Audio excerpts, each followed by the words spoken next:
یقیناً رسول اللہ صلی اللہ علیہ وسلم فرماتے ہیں کہ پرندوں کو اتنا بھروسہ اللہ کی ذات پر ہے کہ وہ رزق دیتا ہی ہے. انسان کو بھی ایسا ہی کرنا چاہیے، کیوں دینے والا صرف اللہ تعالیٰ ہے.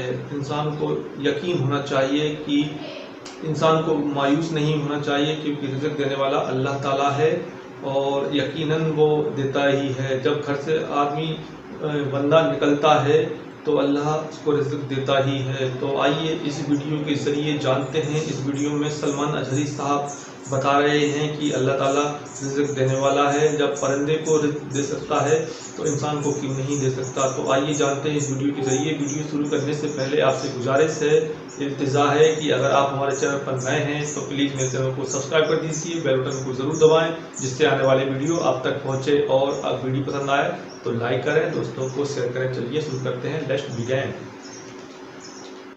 یہاں تک کہ میرے آقا صلی اللہ علیہ وسلم نے فرمایا اگر پرندوں جیسا یقین اور توکل تمہارے اندر آ جائے، پرندے جس طرح سے اللہ پر بھروسہ رکھتے ہیں.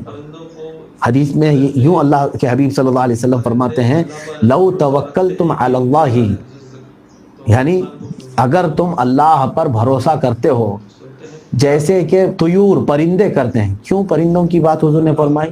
فرماتے ہیں میرے آقا صلی اللہ علیہ وسلم کہ وہ صبح خالی پیٹ اپنے گھونسلوں سے نکلتے ہیں، شام کو پیٹ بھر کر واپس آتے ہیں.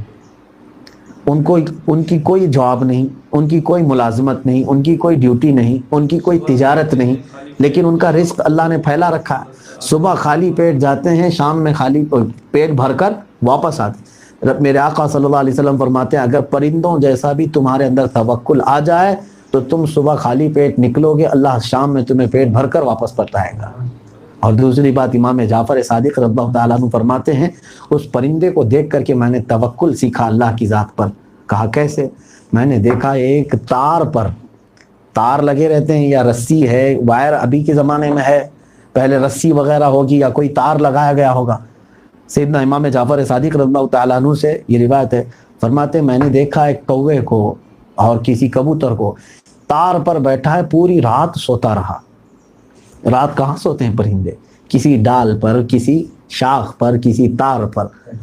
تو سیدنا امام جعفر صادق رضی اللہ تعالیٰ عنہ فرماتے ہیں اے بندے کیا تو ایسی دیوار پر کھڑا ہو کر کے سو سکے گا جس کے آس پاس کوئی سہارا نہیں، کہ جہاں تجھے جھپکی آئی، جہاں اونگ آئی تم گر جاؤ گے، تم اپنے آپ کو سنبھال نہیں پاؤ گے. لیکن وہ پرندہ پوری رات سو جاتا ہے اس بنیاد پر کہ اسے یقین ہے اللہ اسے گرنے نہیں دیتا، رب تبارک و تعالیٰ اس کی حفاظت فرماتا ہے.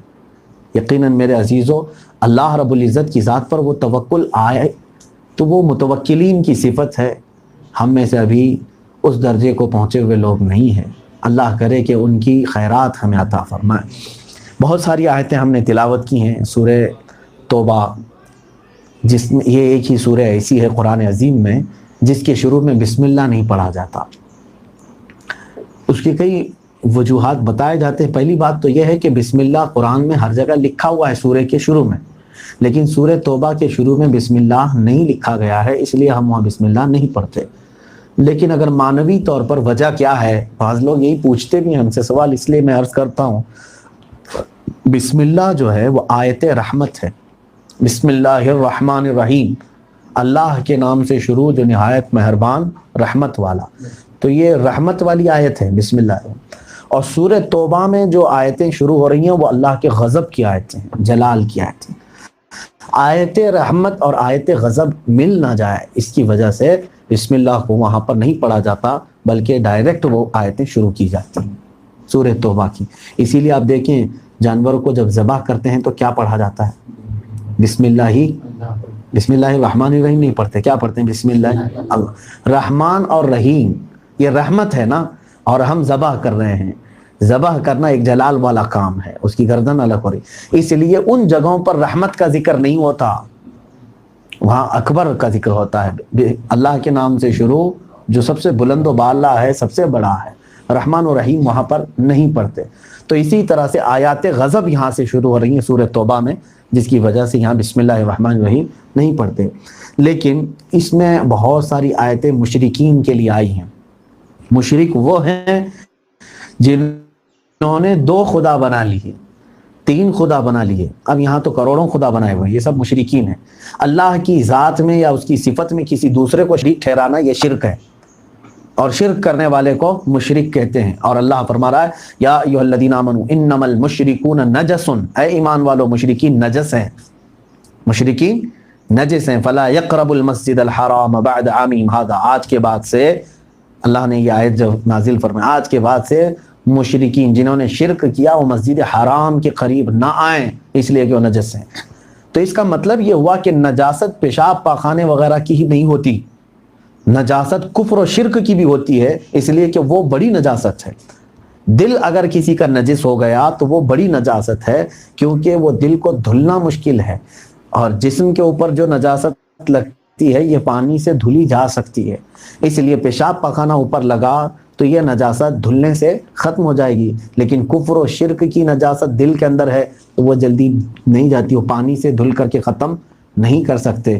اس لیے جنہوں نے کفر و شرک کیا وہ نجس ہیں دل کے اعتبار سے، باطنی تو اعتبار سے وہ ناظرین، نجس آپ نے ہیں۔ یہ ویڈیو دیکھا کس طرح سے سلمان اظہری صاحب نے بتایا ہے کہ اللہ کی ذات پر بھروسہ رکھنا چاہیے۔ جب انسان گھر سے باہر نکلتا ہے کام کرنے کے لیے تو اللہ تعالیٰ رزق دیتا ہے، جس طرح سے پرندوں کو یقین ہوتا ہے اللہ کی ذات پر کہ ہم صبح خالی پیٹ جاتے ہیں تو شام کے ٹائم گھر لوٹ کر آتے ہیں تو پیٹ بھرا ہوا آتا ہے، تو اسی طرح انسان کو بھی چاہیے کہ انسان اپنا اللہ پر یقین رکھنا چاہیے۔